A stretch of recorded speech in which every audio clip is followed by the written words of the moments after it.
Hey everyone, welcome to Real People Real Estate, where we sit down right here in Western Massachusetts and chat with people who are involved in real estate, adjacent to real estate, whatever is going on. Could be commercial, residential. It's always a fun new guest. And today we have Christina Wheeler here with us from Wheeler Insurance Agency. Relatively new company, right? Yes, new company. When was the official start? It was September of 2025. Awesome. Yes. Great. But you're not new to the industry. Oh no, 30 years. I've been 30 doing years. this for 30 years. Awesome. And so how did that, did you just wake up and realize you wanted to be an insurance agent? No, that never happens. Does it happen now? Yes, it does happen each day now. But back when I was very young, I actually was introduced to someone very important to me, and she said, I would love for you to join me at my insurance agency. And so that's what I did. And awesome. After the first couple years, you're just a lifer. Yeah. You know, if you make it the first couple years, insurance is really, it just becomes a passion. Yeah. Now that you mentioned that, I feel like a lot of people I know who are in different insurance roles have been there for a while and they love it as a career. So you're not going I'm not going anywhere else. Yeah. So where did you start? I mean, what role did you start in? So I started in 1995 as someone who was not even able to talk on the phones because I didn't have enough experience in the professional world. I was in restaurant management. So I did a lot of paperwork, and then I started cold calling for the agent that ran the office and making appointments. Yep. And within 2 years, I had my own little office, running this small office in Belchertown with me and an assistant being the producer there. Wow, after only 2 years. That's quick. Going from nothing, no experience. Yeah, from restaurant management to, so it was, I don't know, it just felt right the whole way through. And I ran that agency for many years, and I'm now out on my own after leaving a corporate job, deciding that the corporate world wasn't for me. Yeah. I prefer to just have, nice, personal relationships with my clients and be able to service them from beginning to end. Yeah. Well, nobody in the middle, nobody like, oh, you have to call customer service or anything like that. It's all me. That's awesome. Yeah. So you said you did a lot of cold calling. That is probably one of the best ways to learn how to talk to people. It sure is. What are some of those like beginning memories of those? Oh my gosh, the phone book. Okay. That's how long I've been doing insurance. I used to dial out of the phone book based on the town and just calling up people to ask them if we could review their insurances for, at that time, home and auto. And I just remember I was so nervous, and just absolutely getting to dial the phone was the hardest part. But once I actually dialed the phone, I would have great conversations with people that would answer their home phone that hung on the wall back in the day. Calls are still hard. I say that to my team now. It's like nobody's going to pop out of the phone and grab you. Exactly. But it sometimes feels like that. So, well, that's awesome. And I'm sure your experience in restaurants too, I mean, that is all customer service. It is. And it is. You must draw that even now today still, I'm sure. Absolutely. Those original hard-working roots. So now, mostly you are in life insurance, correct? Okay, so for our listeners, let's just pretend here, I'm a first-time home buyer. Life insurance is probably one of the last things on my mind, right? Because I'm focusing on how to get into this new house. But probably, how early should somebody be thinking about life insurance?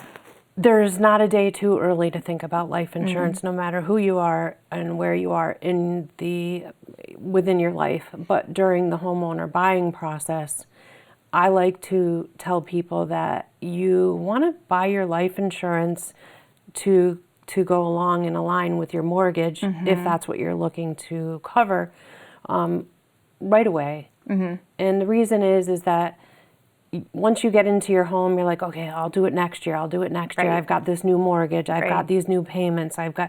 But factor it into your budget right from the get-go so that you don't you don't find yourself without Life it. runs away with you. Yeah, exactly. Now, there's many different types of life insurance. There so are. Can you sort of just break it down in a basic way of what is out there and what somebody might want to consider?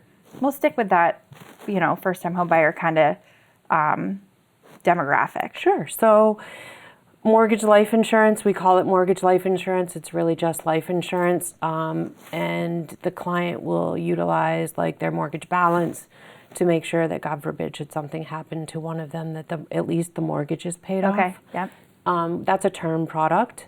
There's 10, 15, 20, 25, and 30-year terms. There's whole life insurance that is good for as long as you choose to pay for it. Okay. There are index universal life, which is a bit of an investment and a death benefit. There's permanent insurance of multiple kinds. And there is like a final expense product where you're looking to just cover your final expenses so that your family doesn't end up paying for those final expenses on your behalf. Yeah. Okay. So sticking with the term, because that's probably the most basic or It is. easy to understand, It I is. guess I would consider it. Yes. So if somebody you'd mentioned wants to kind of insure the total balance of their mortgage, right? So if they pass away, whoever else is going to carry on with that home doesn't have to pay their mortgage, right? So say the mortgage balance is $300,000 and the life policy is the same. On term, can you explain how the payments would actually work Absolutely. with term? And you don't have to use real. This is not a quote. No. This is not like so no disclaimers. 30-year term, $50 a month, $300,000.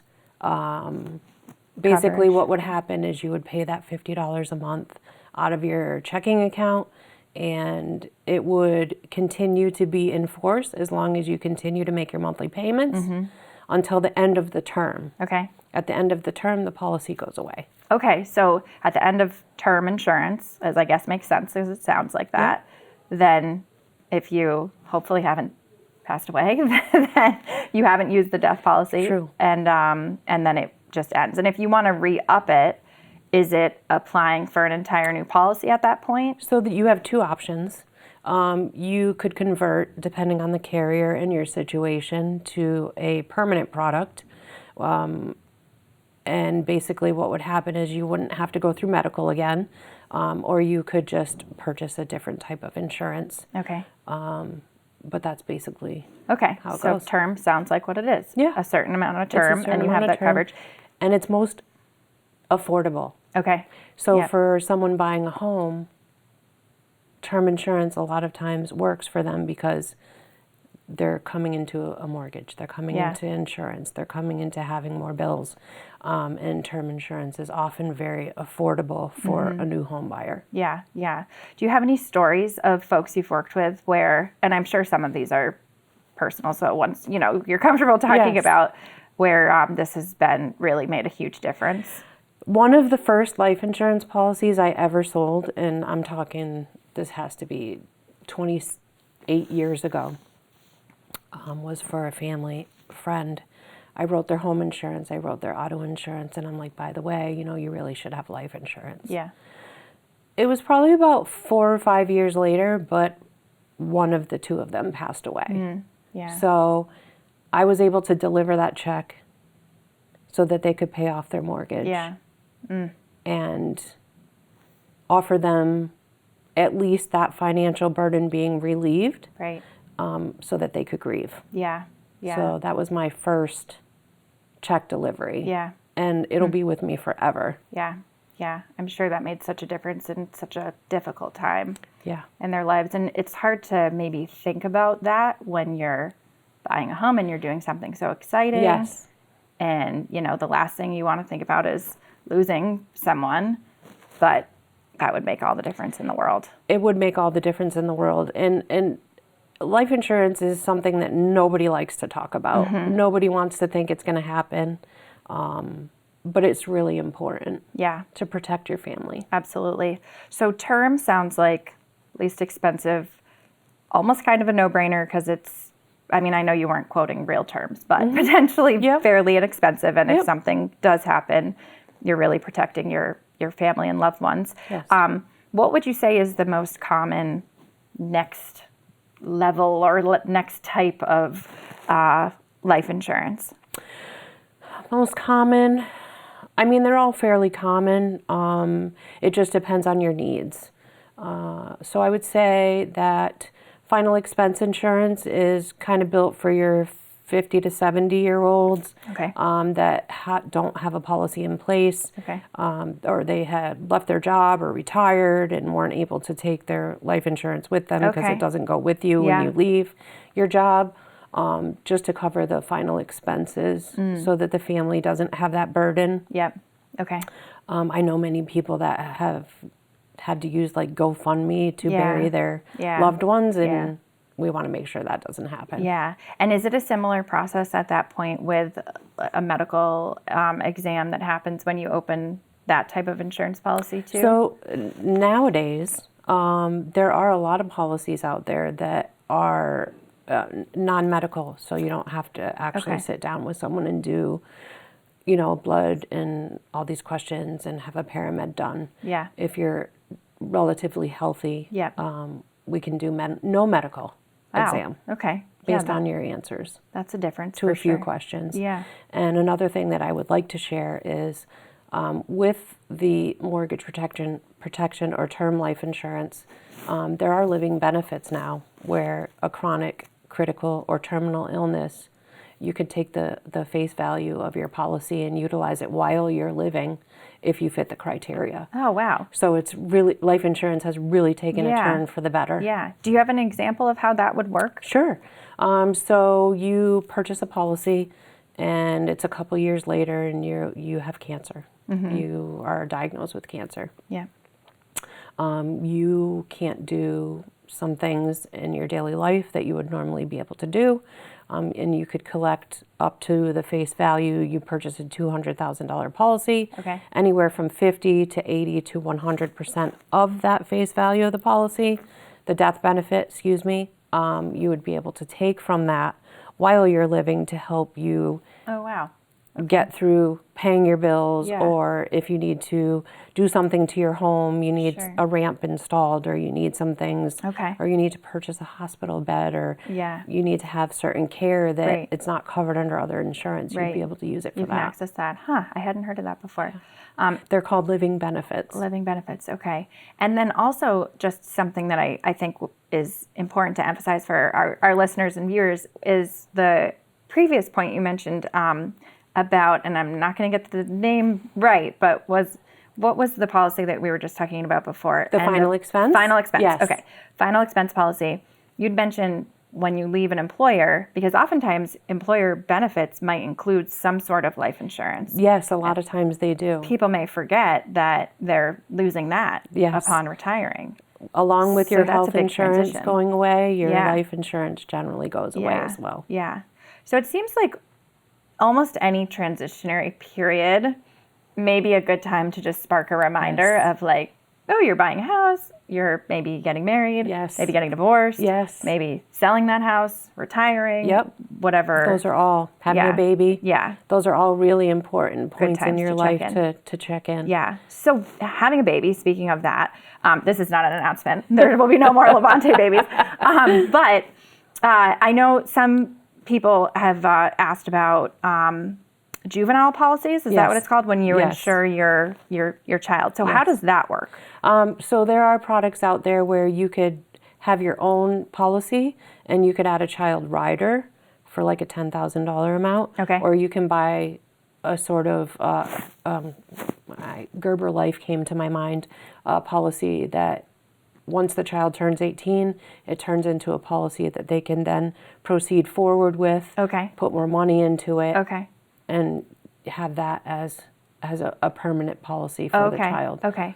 So would it's that never be too early to do that.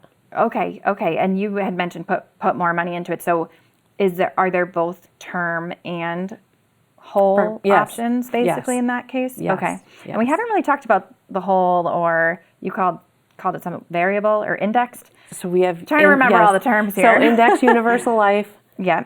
just permanent insurance basically is just a solution to provide insurance until no matter what age you pass away at. Okay. And Yeah, so there's so many different types of policies, and depending on your situation, what's right for you and what's right for your budget, you know. But yeah, whole life insurance, you want to make sure that people that want to make sure that their policy pays to their family at no matter what age, up to age 102. They get paid. So yeah, that's a permanent policy is going to do that for them. And you mentioned putting money into it, so that acts as investment, sort of. An index universal life will grow. Okay. A permanent policy will grow cash value as well. Okay. Which you can borrow out of the policy if there is an actual cash value in the policy if you need it. But an indexed universal life is a policy that you can either focus on more on the death benefit amount or more on the building wealth amount. And you can do either or a little bit of both, where you'll end up with a death benefit and you'll build some cash value, where in 15 years and you needed to take the money out, there's $30,000 there. You have access to that. It's tax-free. Life insurance is always tax-free. Okay. Yeah. Any success stories about folks that were able to tap into the cash value? Yes, absolutely. I will say that there's a story where a woman was diagnosed with cancer.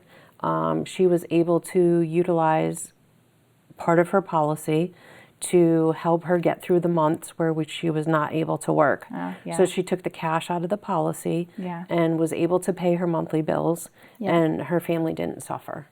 And that's just amazing. So she could just focus on getting better. And she is still doing well. Good. And thank you for sharing these stories. I know it's important work, and you're also hearing a lot of difficult stories. I'm sure there are many. So it sounds like tapping the cash value could maybe be easier than having like a disability policy too, because you'd have to qualify for the disability policy, whereas the cash value is there to tap into. Correct. Is that right? Yes.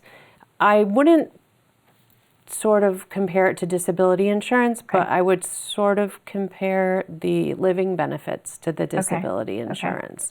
It's definitely not the same thing. It's a totally different product. But due to a disability, you might be able to access the face value of your policy, a certain percentage of the face value of your policy during a time where you're sick or disabled. If you qualify. You know, you have to not be able to do 2 daily activities. Disability is an important insurance as well, totally separately, but yes, you can sort of utilize this in the event that you don't have a disability insurance policy. They are fairly expensive, and you do have to qualify. Okay, so everything has its different pieces of the puzzle. So let's talk about the medical examination, because I think that sometimes can be a little arky for people. So you mentioned that even with the term policy, we'll go back to our first-time home buyers. So they're buying their house, they're thinking like, okay, I should get this life insurance, at least enough maybe to cover the mortgage. Then what? So basically what they do is they have a conversation with me. We choose, or any agent out there, choose the dollar amount that they'd like to purchase. It gets put through the system, and we order a paramed. Paramed, you can either go into the office and have it done, or they can come to your home. I always tell my clients, make it easy for you. Have them come to your home. They'll do it right at your kitchen table. They ask you a bunch of health questions. They take your blood. They may take urine, and they check your medical records. They have you answer a lot of medical questions. Probably takes about 15 minutes. They check urine and blood. They're looking for you being a smoker or a non-smoker, because there's a very big difference in price if you're a smoker or non-smoker. So they use the fluids for that. It's really not a big deal. Kind of just assessing the risk. Exactly. It's really necessary to assess the risk fully, depending on the carrier and the product, if it's required. And then you said based on those results, that could impact the price of the policy. If there's something that didn't get discussed, somebody forgot, Yeah. or whatever. So you want to be really open in the conversation when you're having it. Yeah. Absolutely. Yeah. Being open and honest is, Yep. I would expect nothing less from your average person. Sure. But if something is left out, Yeah. you could have an issue where your policy comes back rated higher. Okay. Now, say that happens. Like, say somebody, I won't say whether this is a story of someone I know, but say they forget they just did chewing tobacco recently and they don't disclose it because it was an honest mistake. And then it comes up in the search or the medical examination. Can they go back at some point in the future and redo the medical exam when they're no longer a tobacco user? Yes. Okay. And then would that change the policy price at that point? Absolutely. And would it be a new policy or it would just change the current one? It would be a new policy for the most part, but there are some carriers that some carriers you can send a swab in and they will put you at a different rate. Okay. It so it depends may on be the an easier specific process carrier. then. Yeah. Yeah. But moral of the story is make sure that you discuss don't everything. do that. And also too, like if you came to me and you said, I quit smoking, I quit chewing, I quit those little packet things 6 months ago. Yeah. Well, you have to be off with most carriers for 12 months. Okay. I would calendar to reach out to you again in 6 months, make sure that you're still a non-smoker and see what your options are at that point. Right. Okay. So that discussion is important. Yeah, it's super important. Yeah. And a lot of people just think smoking, Yep. but it's not just smoking, it's any nicotine. Oh, any nicotine at all too? Any nicotine, yeah. Oh, wow. Okay. Yeah. So any that's good to smoking know. cessation, Yep. mints, gum, patch. Yep. Okay. It's findable in your... Yeah. Interesting. Yeah. What's the most common, other than probably that, I would imagine? Vaping. Anything that... Okay. Yeah. Yep, because that's pretty prominent now. It is. And it all impacts the insurance rate. It sure does. It's good to know. Well, thank you for going over all of these basics and sharing some stories and everything. That's really awesome. Anything else, any final life insurance wisdom that you think we should all know? Absolutely and completely don't wait. Mm-hmm. Yeah. We are not invincible. I was 44 years old when I was diagnosed with cancer. I am cancer-free now, 10 years, and it's still very hard to purchase insurance for me. Yeah. My options are very limited. Yep. So if you want to protect your family, no better time than today. Yeah. Well, thank you for sharing that. And Thanks. So it sounds like getting the insurance early is something that you feel like would have made things maybe a little easier. Yeah. Absolutely. Yeah. I mean, I'm a life insurance agent and I didn't have what I needed because in my mind I was invincible. Yeah. I wasn't going to get sick. Right. My mom was never sick. Right. Like no cancer in my family. I wasn't worried about it. Yeah. You just never know. You don't know. Yeah. And you feel like now you have all the right supports in place. Yes. Yeah. Well, that's great.